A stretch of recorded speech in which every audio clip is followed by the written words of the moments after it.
Hello kaibigan, kumusta? Ako nga pala si Chingo Je, isa akong EPS worker dito sa bansang South Korea.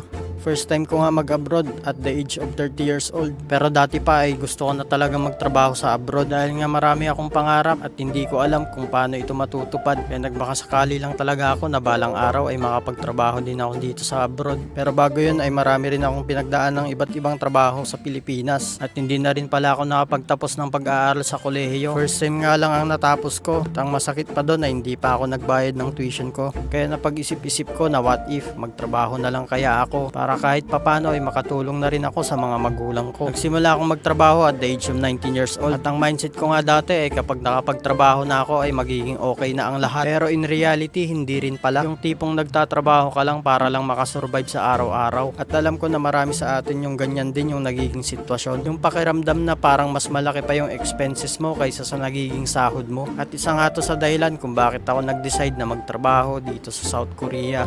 Pero katulad ng ibang EPS aspirants ay hindi rin naging madali yung aking pinagdaanan. Maraming hirap, puyat, pagod at sakripisyo at pera na naubos. Doon ako nagkaroon ng realization sa buhay na bago mo makuha ang isang bagay, marami ka munang pagdadaanan. Totoo nga na walang shortcut sa success, pero may resulta sa hard work na bawat ginagawa mo at yun yung naging susi ko para makarating ako dito sa South Korea. 2 years na pala ako dito sa South Korea at masasabi kong ang dami na ring nasolve na problema simula nang makarating ako dito. Hindi ko masabing malaki na yung pagbabago pero kahit papano ay mayroong nagbago. Hindi madaling maging isang OFW katulad ng napapanood mo sa ibang video. Maraming kwento na hindi nyo nalalaman at hindi na rin para ipaalam para maiwasan na rin yung pag-aalala ng ating mga minamahal sa buhay dyan sa Pilipinas. Kaya kung may isa sa pinakasinungaling na tao, ito yung mga OFW. Bakit ko nasabi? Subukan mo silang tanungin ng kumusta ka na. Sagot niyan okay naman kahit hindi. Subukan mo silang tanungin kung marami na silang ipon. Isasagot nila ay konti. Subukan mong tanungin kung anong ulam mo ngayon. Sasabihin niyan manok lang kahit itlog lang naman. Nagtitiis na bumili ng mga second hand. Nagtitipid para lang may maibigay na pambili sa Pilipinas ng mga pangangailangan.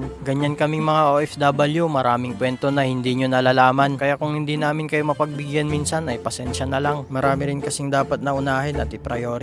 Dahil bilang isang OFW ay kailangan din namin na unahin yung mga goals namin para na rin sa aming pamilya at aming mga kinabukasan. At ito naman talaga yung dahilan kung bakit kami ngayon nakikipagsapalaran dito sa abroad. Kaya kung ikaw yung isa sa mga tipo ng mga tao na nangangarap din na makapagtrabaho abroad ay ipagpatuloy mo lang yan. The moment kasi na ipaglaban mo yung pinakapangarap mo sa buhay ay ipagkakaloob sa'yo yan sa tamang oras, tamang panahon at syempre sa tamang pagkakataon. Dahil walang imposible sa taong may dedikasyon. Ipagkatiwala mo lang lahat sa Panginoon. Sipagan lang natin palagi at wag na wag tayong susuko. So hanggang dito na lang yung ating video. Maraming salamat sa panonood. Annyeong!